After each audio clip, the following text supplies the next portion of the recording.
Wow, ladies and gentlemen, it's that time again for Nvidia earnings. And this time, there's a lot on the line. Seasonally, September is a really bad month for stocks. So if Nvidia has bad earnings, mix that with seasonals, and we're in for a shit show September for the 5th year in a row. In fact, the best September we have had since 2020 was negative 4%. So, yeah, it could get interesting here. On the other hand, if Nvidia reports good earnings, well, maybe that bucks some of the September seasonal weakness. Since this is the last video you will see here on this channel before Nvidia reports earnings tomorrow after hours, I think it's only fair that we go over what could happen to our markets if Nvidia has good or bad earnings and what kind of effect that will have on Tesla. And I want to just put this into a little bit of context before we dive into Nvidia earnings, what options are pricing in, what big money is saying about Nvidia earnings, seasonality around September, all of that good stuff. Consider this. Nvidia is pricing in an 8% chance of a 20% decline. Nvidia is pricing in an 11% chance of a 20% rally. So collectively, you're pricing in almost a 20% chance of a 20% move up or down. Nvidia is 6% of the S&P 500. So if Nvidia rallies 20%, which is 11%, there's an 11% chance of that, you are going to see an over 1% move in the S&P just based on Nvidia, let alone if Tesla goes up on that, which it will. Apple, Amazon, Microsoft, Google, all of your big tech stocks would rally upon Nvidia's earnings. And they all have big weightings in the S&P as well. You could look at a 3% day for the NASDAQ, probably a 2.5% day for the S&P if Nvidia did move 20% on earnings to the upside. Probably more than that. Let's just be honest. Probably a 4% day, 5% day for the NASDAQ, and a 3 to 4% day for the S&P. That's what you would be looking at. And vice versa to the downside. There's only an 8% chance of a 20% down move from the options markets and what we're pricing in. But that could be a similar 4 or 5% down move for the NASDAQ, 3 to 4% down move for the S&P. If that were to happen, if we actually were to see a 20% downside move. Now, specifically how Tesla would react to this would get a little interesting because I do think perhaps we could see an inverse from Tesla and Nvidia. For a long time there, if Nvidia was doing really well, Tesla would not be doing well on any given day. And for a while, it was vice versa. If Tesla was doing well, Nvidia was not doing well. And the reason for that is because Nvidia is such a large company. To move Nvidia 20%, 10%, 5% even on any given day, it sucks the life out of other stocks sometimes. Now, there is $6 trillion, more than $6 trillion of cash on the sidelines, ready to be deployed into markets. And there are a lot of people that are willing to buy any dip on Nvidia as well and feel like they missed the latest rally. So if we were to get some big upside move, I wouldn't be surprised to see people start chasing Nvidia again. With that said, take a listen to this clip from CNBC where Sequoia, one of the largest money managers and market makers out there, goes over what the options are pricing in and somewhat saying about Nvidia earnings coming out tomorrow in after hours. Now is Susquehanna's co-head of derivative strategy, Chris Murphy. Chris, how would you say this positioning compares to prior quarters for Nvidia?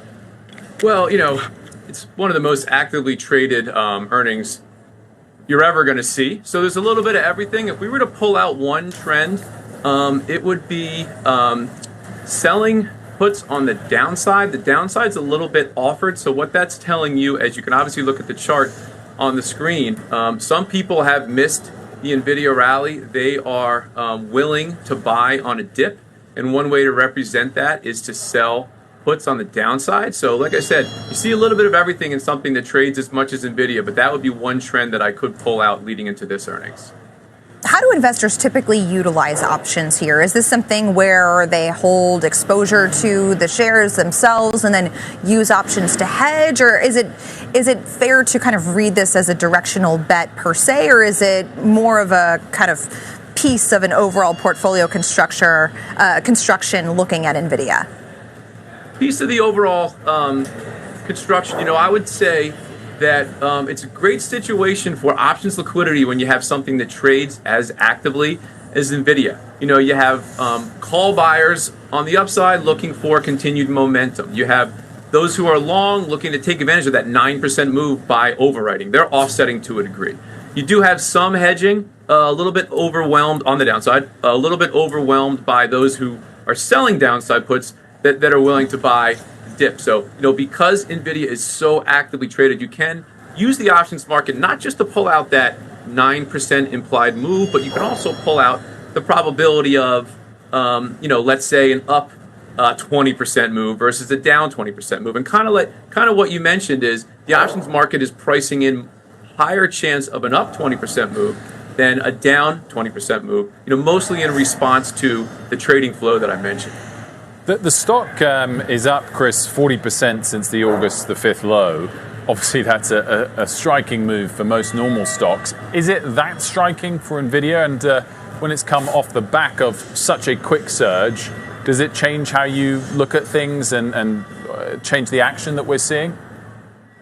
Yeah, when we're able to have an opportunity where we think we can recommend volatility at a fair level in a name like Nvidia that moves around a ton. Once again, you can point to, yeah, sure, it's a 9% implied move, but if you look back at the last couple of earnings, you have a up 24% move a little more than a year ago. So if we see sharp moves like these, and the general trend since the August low was selling volatility in aggregate across everything. So when we think volatility is coming back more towards a fair level, we're biased to recommend going long, especially when you get the 24% move one out of every couple earnings. That's a good point. And with Nvidia at 6% of the S&P 500, even if you miss the rally or you don't have exposure to Nvidia, this impacts the market in a very big way. Thank you, Chris. Appreciate your perspective. Basically, investors are favoring an upside move for Nvidia, and this time around, there's actually a larger chance of a bigger down move. Normally, it's like a 5% chance of a 20% drop. This time, it's an 8% chance of a 20% drop. Normally, there's roughly a 15% chance of an upside 20% move. Now, it's only 11%. So, you're still, sitting at roughly 20% chance of a 20% up or down move. And that's just how impactful Nvidia will be for our markets. It will literally be a massive day if things are really good over at Nvidia. It could be a really bad day if there is bad guidance. Now, in my personal opinion, we've gotten Lam Research, we've gotten TSMC, we've gotten AMD, we've gotten a lot of other semiconductor earnings out the way, SMCI for that matter, Micron. There was no indication from any of those earnings that Nvidia is going to have bad things to say or bad numbers to report. Who knows? Maybe demand could be slowing down at Nvidia, or maybe demand is just still picking up. It's hard to say. I would lean towards everything's fine at Nvidia, though. I would lean towards an up move coming for Nvidia. Now, you can say Nvidia has rallied 50% heading into this earnings report, but then again, you could say that that fall that we seen around August 5th was really artificial in nature. It was the yen carry trade blowing up, causing margin calls, forcing investors to sell stocks. So I think it's a really difficult one to kind of game out for Nvidia earnings this time around. Now, it is not uncommon for Nvidia to rally into earnings and then sell off moderately, like 3 to 5% after earnings. I wouldn't be surprised if that happens. I also wouldn't be surprised to hear some big things from Nvidia. that everything is going better than expected. Demand is picking up, that companies don't want to be left behind with artificial intelligence. That's what we heard from Google. Google said on their conference call, they would rather order too many GPUs. They would rather invest too much in AI than not invest enough, because the risk of getting left behind is far greater than investing too much. And ever since I heard Google's CEO say that, it's like, oh wow, this pressure on Nvidia, the demand for Nvidia products, may just continue until we go into a recession. Like, until there's no choice but to cut back on CapEx budgets. And let me just say that again. Google's CEO said they would rather invest too much than too little, because investing too much is a better alternative than not investing enough and missing out on the AI opportunity. That's insane. And that's just what Google's CEO said this last earnings that just passed like 2.5 weeks ago. And really, ever since I heard that, I haven't been concerned about Nvidia earnings. I'll just be honest with you. Now take a listen to this clip on CNBC. It says Nvidia earnings may have a, quote, bigger impact than usual on markets, says Zoe Financial's Garcia Amaya. Stocks are mixed, with the Dow pulling back from its record high set just yesterday. But our next guest believes strong earnings growth will drive stocks even higher from here. Joining me now to discuss this is Andres Garcia Amaya, the founder and CEO of Zoe Financial. Andre, thank you very much for being here, especially in person. We love having you in studio. Let's talk about this back half of the earnings season. All of the big names are done except for one very important one. Some would argue the most important one of the entire season, and it's not Alphabet or Microsoft. What do we think about Nvidia and the impact it's going to have tomorrow? Regardless of what the results are, what's important to note is that if you look at the options, they're pricing a move up of 10% or a move down of 10% for a stock that's now 6% of the S&P 500. So regardless of what your view is, it matters for macro. And even 2 years ago, it was less than 2% of the S&P 500.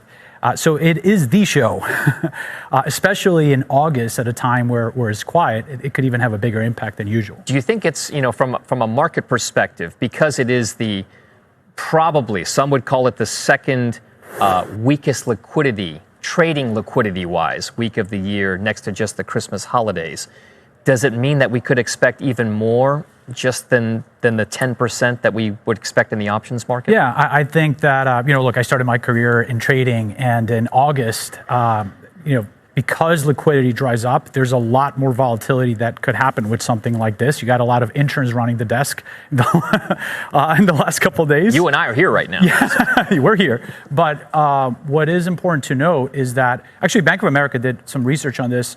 Over the last 2 years, Nvidia earnings had a pretty influential effect on the markets, not just that day, but the following 2 weeks. So it's not just like a daily event. It could carry forward for the next couple of weeks as well. What do we think about whether or not this story around Nvidia is enough to either propel the next leg higher for the market or give you that concern that the AI perceived bubble by some could be due for a kind of correction? It has a big effect, right? It's the bellwether for a lot of the other chip stocks, but as well for the broader technology sector. But I would caveat that that's looking at the next, call it, couple weeks, months. There is the fact that earnings are doing well for non-tech sector as well, and that's not dependent as much on Nvidia. In fact, some of the other stocks that are not tech-driven have driven the rally in the last couple of weeks. So if you're looking at the earnings growth picture and the earnings growth story driving the market higher, what parts are your favorites with regard to earnings growth driving upside for the market? Yeah, no, great question. First, technology needs to hold up, right? It's such a big component of the S&P and of earnings that you can't really say earnings will be double digit without, Meta and Google and Microsoft continue to perform. But there are sectors like financials, for instance, that have a couple of tailwinds going for them. One is that if rates come down, we were just talking about mortgage rates, you could see financials continue to perform even better than they have recently. You add the fact that their valuation looks attractive versus the tech sector, and momentum's going their way, right? Financials are one of the best performing sectors this year. There are other sectors that could continue to carry the rally. With regard to the cyclical versus the less economically sensitive or defensive sectors, we've also seen folks gravitate a little bit more towards the utilities equation, the consumer staples, some of the heftier dividend payers. It seems to also click with an environment where the Fed is expected to lower interest rates systematically over the course of the next 12 to 24 months. Yeah, are defensive sectors still in play? I think so. There's been a rotation already happening, right, from tech into sectors like that. Look, if rates come down, high dividend yielding stocks become more attractive than they used to. But that's one part of the play. There is the fact that if the economy holds up, and I believe it can, right? The data so far supports a soft landing. Some of the cyclical sectors, like financials, that do have a cyclical tilt, could perform well as well. All right. Andres Garcia Amaya with Zoe Financial, thank you very much. We'll see you again soon. Last part of what he said, I think, was very telling as well. That's exactly what I have been saying. High-paying dividend stocks that are of quality become more attractive as rates move lower. Not as much right now. 10-year Treasury yields are 3.8%. 4.5%, 5%, 6% yielding dividend stocks, not that attractive right now because the Fed has still not moved rates. So 3-month, 6-month treasuries are still paying you 5% and close to 5% for 6-month treasuries. It's really when the Fed actually starts to lower rates that those dividend stocks become more attractive. Now, also cyclicals. He mentioned cyclicals become more attractive. Small caps, mid caps become more attractive. Cyclicals can be a broad range of different companies, but basically cyclicals perform well when the economy does well, perform bad when the economy performs bad. And Tesla is the definition of what I would say the most cyclical, the most interest rate sensitive company that there is, okay? Because if people lose their jobs, if the economy's bad, people don't buy cars, people don't buy Teslas. And specifically, with Tesla, there's other components that are cyclical, like the energy division. Typically if times are hard, people cut back on their energy usage, and that can have an impact on the amount of batteries that other companies will need to buy. So I think it's important that we stay vigilant right now to the risks out there. There's definitely some massive risks heading into September from a market structure standpoint. September historically has been very bad. Like, seriously, since 2020, the best September you have had was 2020, and that was negative 4.1%. In 2021, you were down 5%. In 2022, you were down 9.6%. And in 2023, you were down 5.1%.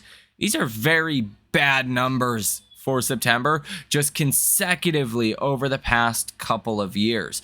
Even, looking at the 10-year average is a decline of 2.6%. So structurally, there are some seasonal headwinds that are likely going to impact markets in September, but it really comes down to whether or not we are going into a recession or the economic data signals further weakening.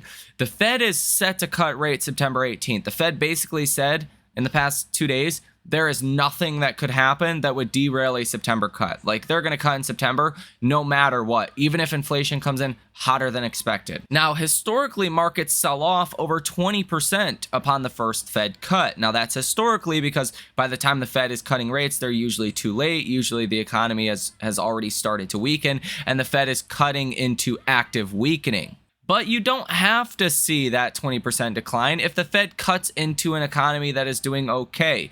And, whether or not markets do well or not depends on the economic data that comes out over the next couple of weeks. Standpoint, again, with all of this under context, I think Nvidia is going to report good earnings. I think they're going to have good things to say, but I think it might be priced in already. Nvidia is up 1.5% today. You're up 50% from the lows that we were recently at. We're almost at all-time highs.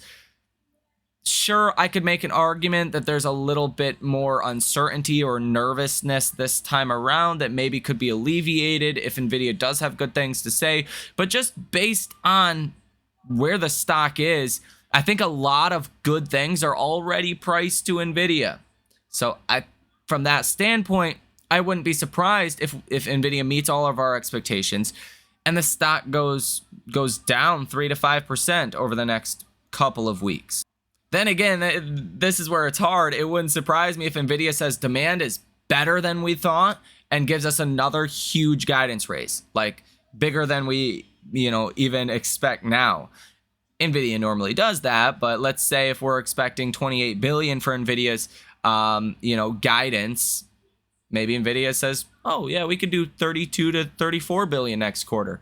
It wouldn't surprise me if Nvidia goes up 10+% on that. That's where it's really, really hard to say what's going to happen. I think it's impossible with any certainty to say what's going to happen. And that's what's so strange about this specific earnings is, I can sit here and say definitively Nvidia is going to have good things to say. But how good? Is it just good enough and the stock sells off a little bit? Sell the news event down 3 to 5%? Or does Nvidia have really good things to say and that boosts a lot of investor confidence, excitement, and there's a frenzy around Nvidia again? That's where it's kind of hard to say. Some earnings have been like, hey, maybe there's going to be bad things to say. And we've been wrong every time on that. I don't think that's this time either. Specifically in regards to Tesla, Jim Cramer said today, quote, I believe Tesla is a strong stock. What's happening now is that Elon Musk is seen as the master, positioning Tesla as a technology company rather than just a car company. People hang on to every word he says without showing any rationality. Which, who knows, that kind of sounded like a mixed compliment bag on Tesla. Anytime Jim Cramer talks about a company, it normally goes through a sell-off period, and that's kind of what's been happening lately. And Jim Cramer lately has been more constructive on Tesla than not. It's also being reported just now, about 30 minutes ago, that Iran is postured and poised to launch an attack on Israel. White House National Security spokesman John Kirby says. This is according to Reuters. And White House's Kirby says the U.S. will defend Israel in the event of an Iranian attack. This Middle East situation has been going on for a month now. We were told they were going to attack already. It hasn't happened. It's probably going to come when we least expect it. It wouldn't surprise me if it did come here soon or it doesn't come at all. When it does happen, I think there will be more fears about a potential regional war, about what kind of conflict that could evolve to be, but it will be short-lived in nature, and the big focus again will be on Nvidia earnings, on economic data, on the Fed meeting September 18th. And my stance on this really still has not changed. I think in the near term, you want to have as much cash as possible. I think cash is king right now. I do think stocks are mispriced. Stocks are literally pricing in a 0% chance of a recession. I think at best, it's a coin toss, 50-50. If we were to go from 0% chance of a recession to 50% chance of a recession, just a coin toss, that would be significant downside for equities at these current levels and valuations. There's a good chance that recession odds do start to rise and markets become forced to price that in. But I do think the economy is far weaker than what the economic data shows. The problem is the economic data is so lagged behind. I think it's 3 to 6 months behind. I think what we're seeing now will be reflected in economic data 3 to 6 months in the future. So, I think that could be a bigger problem for stocks and equities in November or December, and especially heading into 2025.